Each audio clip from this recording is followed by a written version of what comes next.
And none of this was easy. But the Speaker says he's always willing to compromise, and that is a true statement. And again, I want to thank you. And I think this is a good day because everything will be open probably starting tomorrow. I think the governor said he's putting out a release that the beaches will be open tomorrow, the parks. So, Speaker, thank you. Thank you.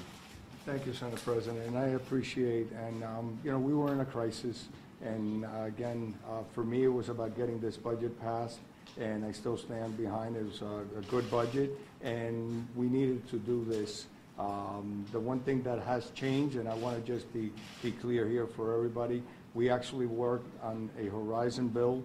The difference, what we did to get this done was look at the Pennsylvania model, and what we did is we brought the key stakeholder, the entity that's going to be affected, Horizon, and I sat with them all day, and I've been working with them for the last 3 weeks to make sure what would not be problematic for them. What the changes that we have made in this legislation is that we're capping the reserves, and after capping the reserves, anything in excess goes back to the subscribers.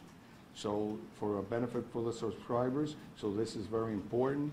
And we made sure that there's nothing in here that's going to be able to harm that company, and those 3.8 million residents of the state of New Jersey would not see increases in premiums. So these are things that was good for us. The one thing that I had said, I did not want to see a bill move before it was properly vetted. The difference, since we were in a crisis, we brought in the key stakeholder, as I said, the entity that's going to be affected by this, had them be part of this discussion, and I talked to a lot of other key stakeholders that gave testimony during the Senate that they were negative and addressed those concerns in this bill.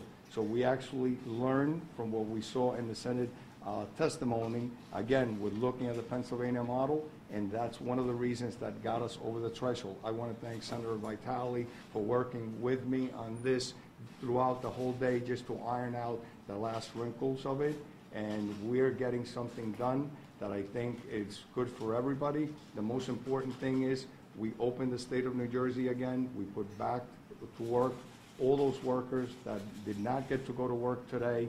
We open all those beaches, all those services, and again, to make sure we protect our public employees, to make sure that for them, what we do is to make sure that we do good legislation. And I think now this is something that I can put my name on it, and we can say it's great legislation. It's a great day for the residents of the state of New Jersey. I wish we'd have done this on Friday so we wouldn't be here, but thank you so much. And I just want to add one thing.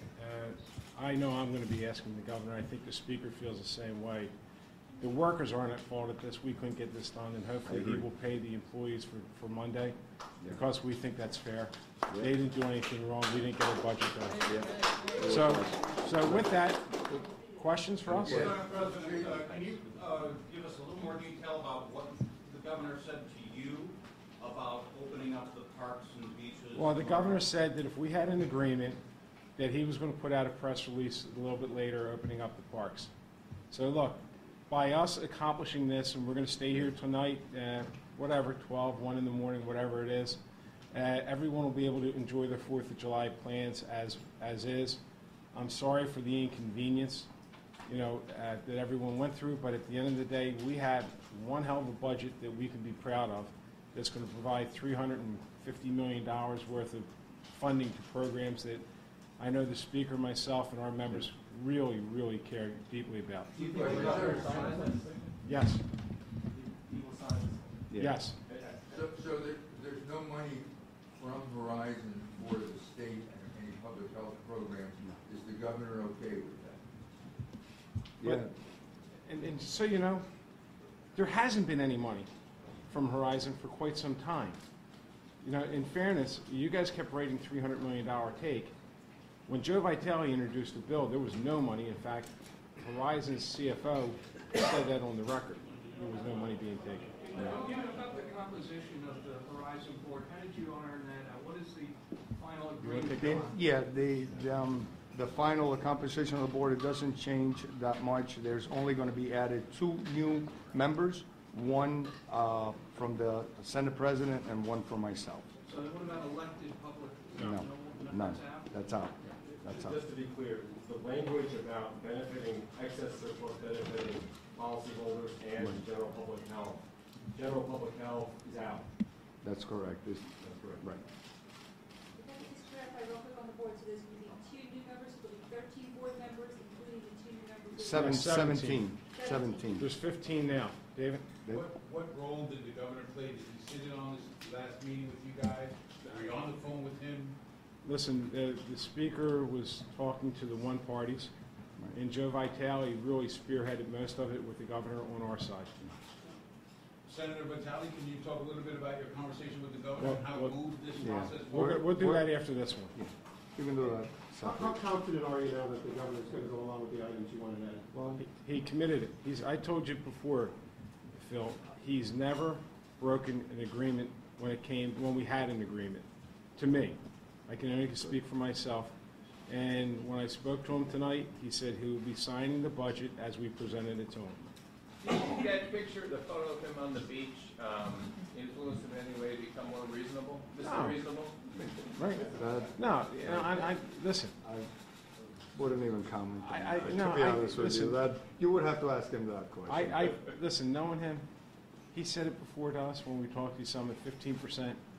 He said, I'm not that far from zero, and I'm never running again. So when do we get to see a copy of the text of the vote? The bill is being printed now. They're being printed, yeah. This Hold will on. also mean you'll move the lottery pension bill. Yeah, that was already on our board list that we have open, and that is also baked into the budget document. So that's already ready to go. So that's the final Horizon bill set to ensure last resort. That's out. So, That's out. Mr. Speaker, how confident do you feel about the strategy going forward to get to this position? Strategy. My strategy was to pass the budget. I'm just happy to get, to have a budget that'll be signed and that the people get back to work. That was what I've been trying to do since Friday when I opened the board. You know how quickly the governor will sign the budget? Will it take a Well, day or two to go? he through knows it? the budget. Listen, you have to ask him. He knows the budget. Yeah. You know, Michael, he said to me he was signing it. And one of the things for me, personally satisfying for me, is 15 months of arguing over school funding and knowing we're finally going to get on the path of starting to fix it and hopefully fully fund it in the years to come. Is there language making Horizon a charitable organization? No, What is the ceiling on their reserves? 725. And there's nothing in the bill where any excess goes to any fund for drug treatment or any health No, services. it's Going back to ratepayers. Correct. 7.5%, that's Risk-based cap, correct. What?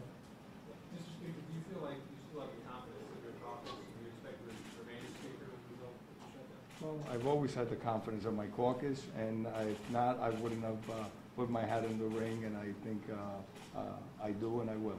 Which bill comes up first in your house? Well, Michael, go look at the board list.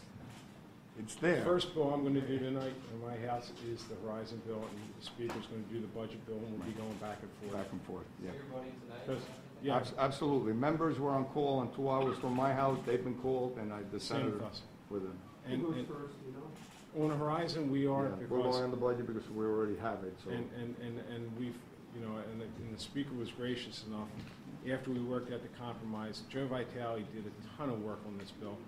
And because he did so much work with the Speaker, we asked if we could go first, and he was kind enough to say yes. A lot of energy, a lot of teeth gnashing, angst over this bill. But this is an issue that really kind of, with the exception of the governor bringing it up in the budget address, this was not really on anybody's radar. But the pension crisis is, and in 10 years, there's a good, it's on track to go belly up.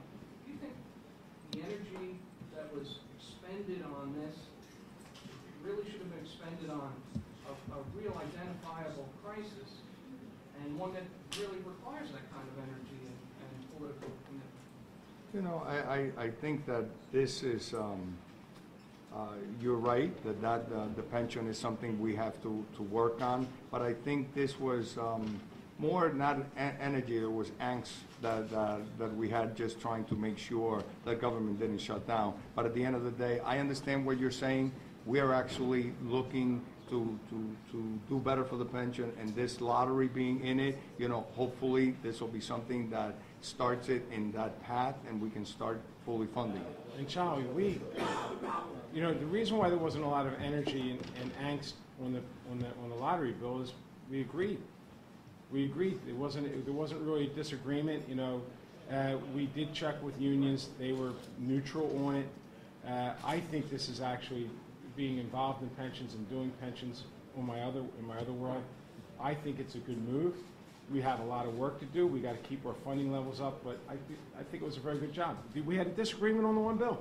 That's correct. And we wish we didn't have to do this, but it was part of getting a deal done. Now, I guess what I was really trying to say is, in a broader sense, Yeah. this is a kind of energy that is similar to the 2011 pension reforms. I'm talking about. It's not even close. It's not even close. Shouldn't the energy have been directed towards what was started out 2 years ago in pension reform, rather than put it on something like this, which frankly nobody really saw on the radar, and really still doesn't strike Charlie, as a genuine. in all fairness, I was on the receiving end of 2011. This isn't anywhere close to that. And we just said this is a start, another piece to address the pension problem. We have more things that we need to do. We have an obligation to fund the pensions, and I've told the speaker this. There might be other assets that have to go into the pension besides the lottery in order to bolster it, and we have to identify those assets that the state owns. I use this analogy. It's like we have a house full of really nice furniture, and we're losing the house. But if we sell the furniture, we can keep the house, but we won't do it. We have assets that we're going to have to look in the next administration, whoever that governor is. My personal opinion is there's going to have more focus on more assets. So this was involved sooner if Verizon had come for a meeting? You know something? I'm just happy. Look, I called for a meeting yesterday, and the speaker was kind enough to agree, and Horizon came, because what I said before is we were talking at each other, and Horizon was sitting back, and look, we were trying to talk to Horizon, but go ahead. Yeah, no, and I just want to let you know that I have been talking with Horizon all along, because I had wanted to make sure that's why I had a position that I had, because I want to make sure that we did not hurt, those subscribers, and make sure we did the right thing. That's why I had problems with that bill from the beginning, and I had thought I had negotiated in good faith, giving enough. But again, I always, we're in a crisis. I wasn't going to be, I was told that I was rigid, that I wouldn't bend. You know what? It wasn't about that. It was about getting something done. So I had engaged them. I was already meeting with Bob Marino, but the senator wanted us to meet, and I said, absolutely. We actually have spent all day here really ironing out what is going to be this final document that Horizon is going to give it their seal of approval that, for me, gives me the comfort level that makes it a good public policy bill when it's something that affects them directly. And when they're comfortable with it, then I know that I can, say we're doing the right thing. So was it the presence of Mr. Marino today that Well, broke the logjam? The presence was listen, Verizon was talking to the speaker, refused to talk to Joe Vitale. That's why we need to get in a room and say, the speaker reminds me all the time, you can't get anything done without me. It's correct. But it also goes the other way. And they were refusing to talk to the Senate. Now I'm saying, I'm very grateful. I am very grateful that Bob Marino came, and as a gentleman, right? Absolutely. He was a gentleman. We had a good conversation. The speaker came, Joe came, we had a conversation. And from us all talking to each other, Michael, that's what I said, we had to get in a room together. We got something done. And there was a crisis, and we had to get it done, Michael. So this was something that, everything was on the table at this point in time. Yes. Is it still the case that Horizon's reserves wouldn't be capped until next year? This money wouldn't be during the governor's What it has, I think, is starting. I believe it's February of next year. whenever that time frame is, and there will be an independent actuary that will determine what those are. Yeah, Mike. David? Sorry, I'll come back to you. Actually, I'll come a back to you. question for the Senate President. You said during this process that the next governor, assuming that it's in your hope that it's a Democrat, could just get rid of this bill. Are you going to recommend that to him? I wouldn't, not at this point, because we worked pretty hard, and we worked well together. We think this piece of legislation is a solid piece of legislation. But David, what I meant by that is, when you have a new governor, he has his own ideas. We think this bill is much better, right? Yeah, absolutely. We think the bill is much better. We were pushing, everyone was pushing, we got to the middle, we got something done. So we'll find out what Phil Murphy thinks of the bill. And look, we still have to win the election.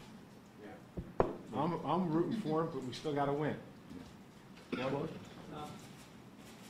for both of you, I'd like to hear both of your thoughts on this. The rating agencies have these actually doing backflips at the news about the devotion of the lottery as an asset to the pensions. Part of the concern I've heard tell is that this might actually allow the legislature and ultimately the government to make smaller payments to the pensions, because by applying that lottery asset, the liability goes down and you can actually make smaller contributions. Is that your understanding of it, and are you concerned that might be an issue down the road, that pensions actually suffer from that? Listen, my understanding is that over the years, people skip their pension payments. This guarantees at least $1 billion going in every year. So, there's not a complete skipping of the pension payment. And my feeling is that we have an obligation to the pension, and we have to continue to fund it, and this will help us, that's all. This helps us. Yeah. And I'll tell you, I always say the same thing again, that way I don't have to memorize it, and then tell you the Makes it truth. easy. Makes it easy. I've had my concerns, and with that bill, because of one of the reasons what you just explained, because you're actually reducing the unfunded liability with something that's not liquefiable. But at the same time, as the Senate President says, you have a dedicated source, and as most of my friends from the unions have seen, and they've been neutral on it, but they see that as a good thing, that dedicated source. But obviously then you have to pick up the slack on the other side. The one concern is what you're saying. The future legislatures, future governors may think that it's in better shape than it is because of that. But I think that if we do other things that we need to do and put the full funding into it, then I think we should get there. Not that we then start skipping and putting a smaller payment. So we have to then be mindful and make sure that all the payments go in it, that we then say, oh, we don't need to put as much. We need to put more than that. So consistency makes up for leniency. Yes. Correct. Yes. There's a lot of discussion during this whole process about Verizon's commitment to the state. Are you going to continue to have, keep the dialogue going with Verizon about their role in the state of New Jersey? I think this bill defines, they were a creature of the state 85 years ago, but they're not of the state. They're a private nonprofit. So, and they do have a charitable portion that they have there, and they do partner up with the state of New Jersey. And I think their role is going to continue as what they've been doing all along. So go ahead. Could you describe the difference between yesterday and today, and what having Marino in the room with you, what that brought to the process? To me, the difference was, for the first time, all the parties spoke together at the same time. That's the difference. Again, when I asked for a meeting the other day, it was important that we got in a room and we started talking to each other. We were talking to the governor, and the Assembly's talking to Horizon, but we weren't talking together. So asking for a meeting is always the best thing to do, because you can never get anything done if you're not talking to each other. Just one follow-up on that. What do you think is the biggest change in this bill from what we had, what you guys voted on? Well, there's quite a bit, and I can walk What's most important to you? Most important to me to make sure that we make sure any excess reserves go back to those members.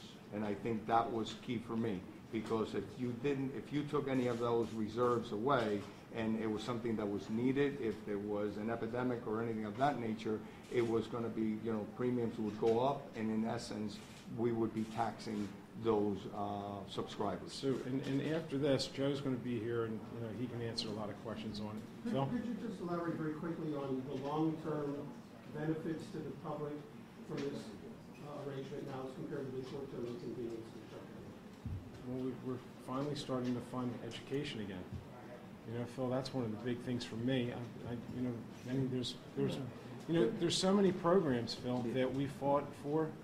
And I mean, you know, you saw the people we would roll out, and you know, the different groups like legal services.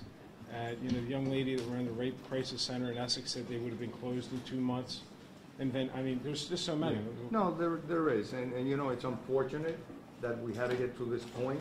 I wish we would have been able to do this before, but sometimes, you know, it gets to a point that when you're in a crisis, then, you know, people are more willing to be more reasonable, I would say. But at the end of the day, this budget has a lot of great things in it, a lot of great democratic priorities that I think it's going to be a good budget. Again, I could tell you, you know, $25 million for expansion of pre-K. That's probably the best investment you can do in education.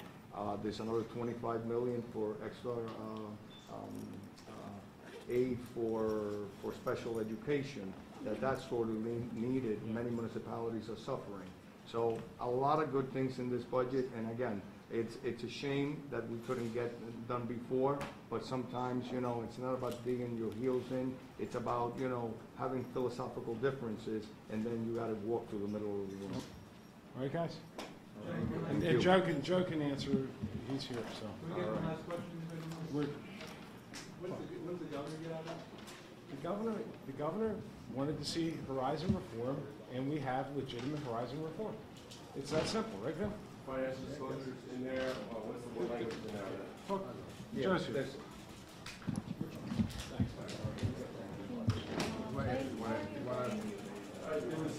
Christie had talked about transparency and maybe